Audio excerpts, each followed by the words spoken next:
Good day mga ka-Engi, Kuya Mike. Alright.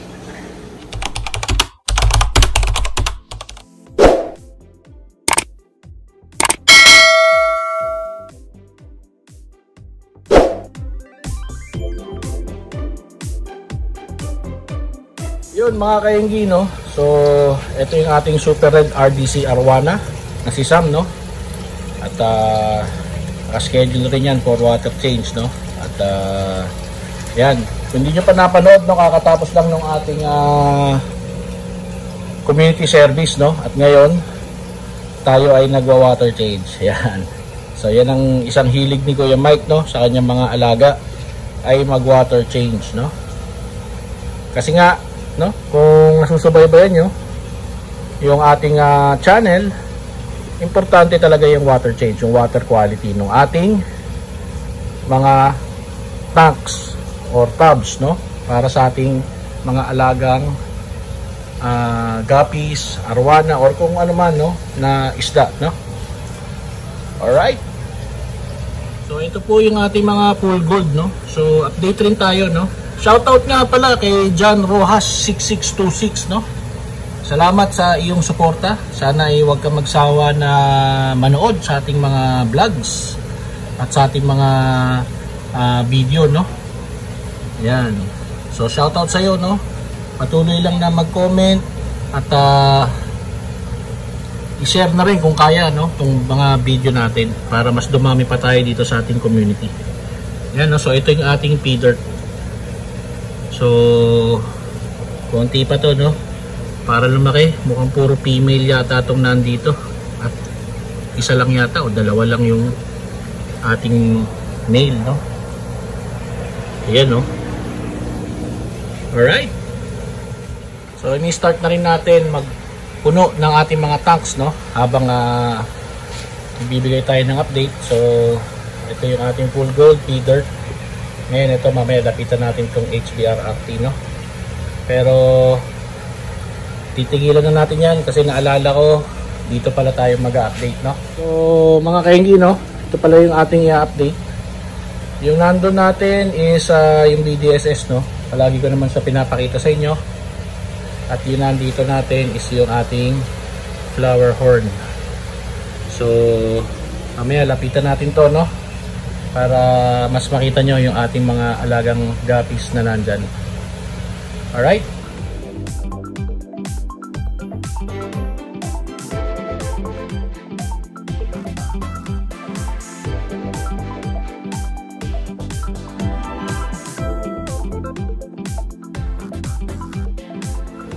mga ka-Engi, ayan. So puno na sila, no. At pwede na natin simulan yung pag-update dito sa ating mga 2.5 gallons, no. Alright, mga ka-Engi, so simulan natin dito, no. Actually nakita nyo na to, no. Ito po yung ating YKC top sword, no, na breeder.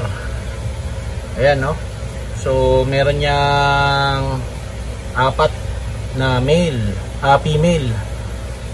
Dati dalawang ano yan, dalawang male, kaso lang ngayon isa na lang yung natitira, no. So nag-drop na rin yan, no. Naisama na natin yan doon sa ating mga grow out tanks. Alright, so yung katabi niya, mga ka-Engi, ito yung ating mga first batch ng ating HBRRT. Ayan, no. So parang dalawa lang yung male at puro female rin yung kanilang inanak, no. Ayan. So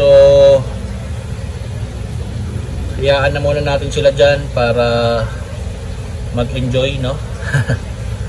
Tapos paramihin muna natin sila, no. Alright, so dito naman tayo sa next.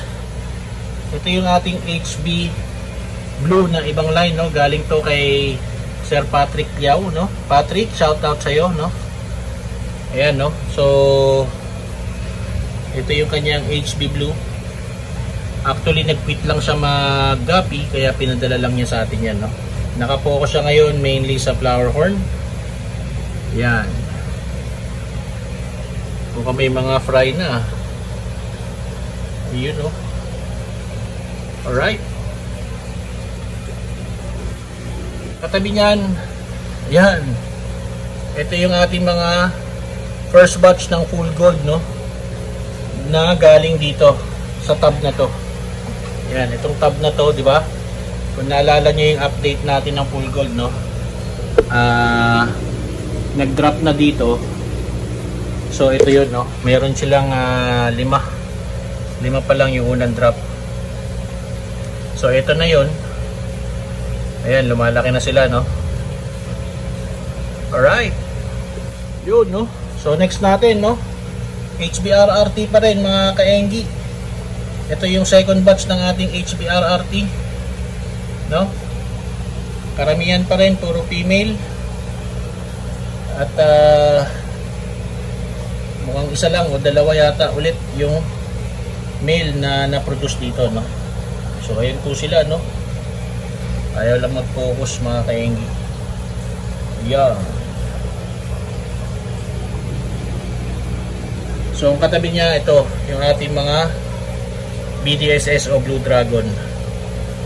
So itong mga BDSS na to, so far so good, no? At wala pa ako nakikita mga red markings, no? Galing rin to dun sa ating Vietnam line na BDSS. Ayan, no? So ang parents niya na yun nandun, yung nasa dulong tab. Ayan, no?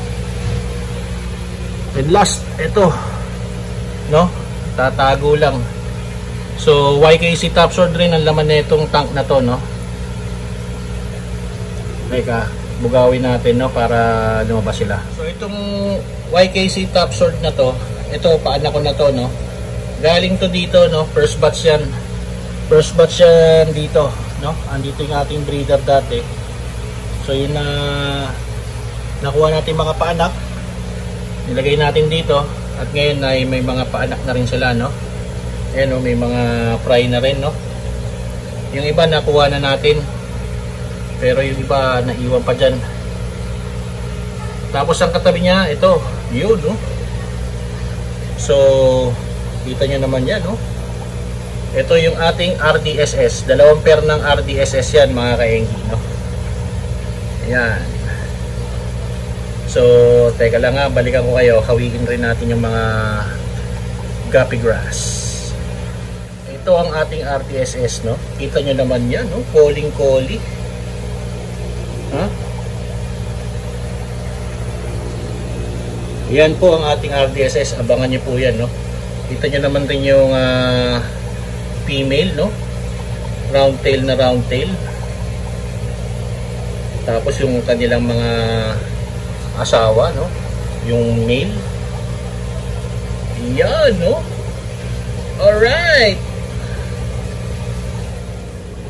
Yun, no? So yun yung update dito sa ating mga tanks dito, no? Sa mga nandito sa taas. Dito nakapag-update na tayo. So isabay na natin tong apat na to na nandito, no? Alright. Yun, mga kaenggi, no? So ito ay RDSS. Ito yung ating unang breeder ng RDSS. Ayan, no? So walang problema kung punit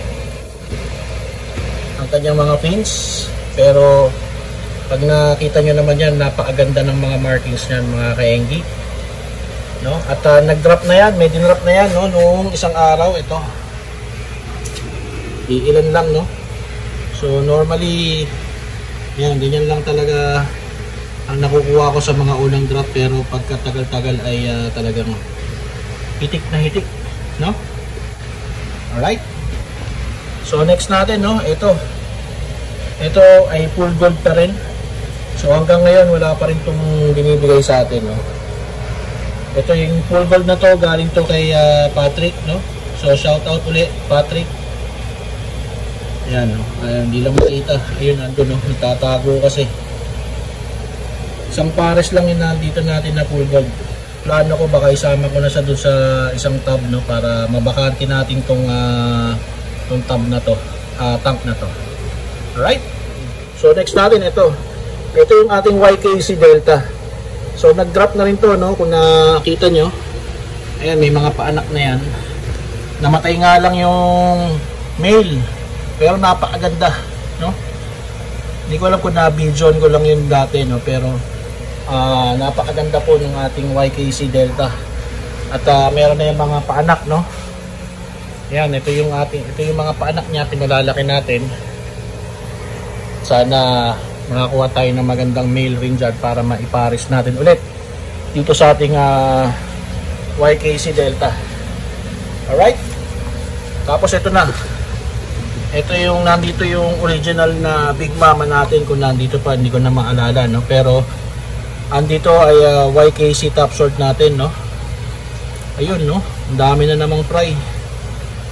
Ito, simula nung nag-probiotic tayo, ginamitan natin ng Buraot feeds, no? Ay talagang saga na mag-anak, eh, no? Ayan, no? Kita nyo ba to? Ayan, yung mga anak niyan. Napakadami. At ayan, may mga fry na naman, no? Napakadami pa rin. Tapos ito pa. Ito pa. Oh. Nakita nyo ba yan? So marami tayong mga YKC top sword, no?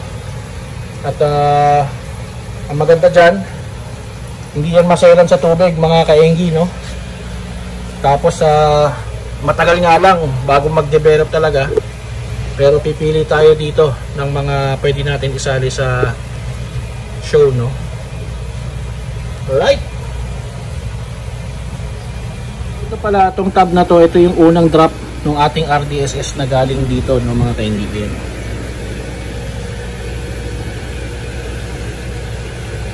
So nag-drop yan noong September 13, no?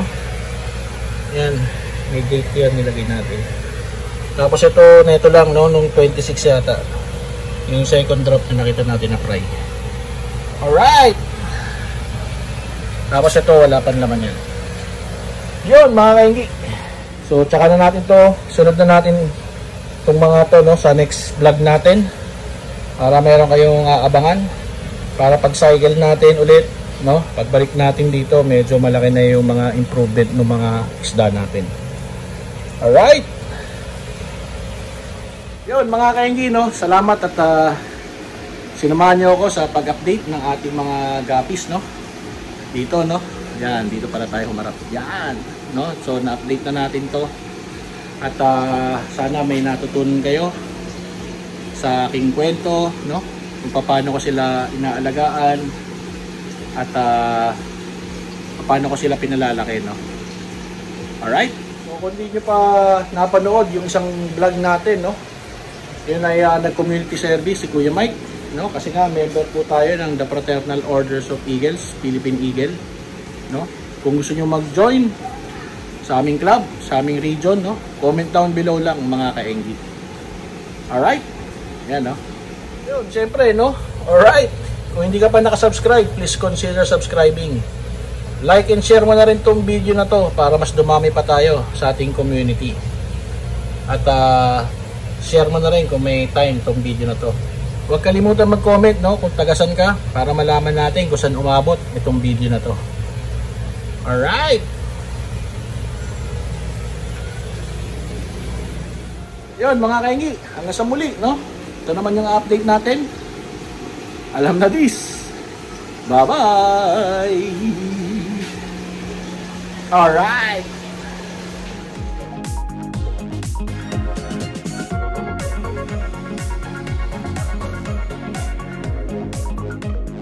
Bonus video lang, mga kaenggi, no? So ito yung ating golden beta na hanggang ngayon di pa rin tayo nagsasucess na ma-breed, no?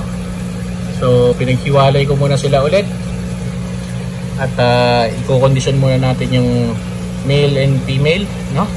So ito yung ating male, ito yung female natin, no?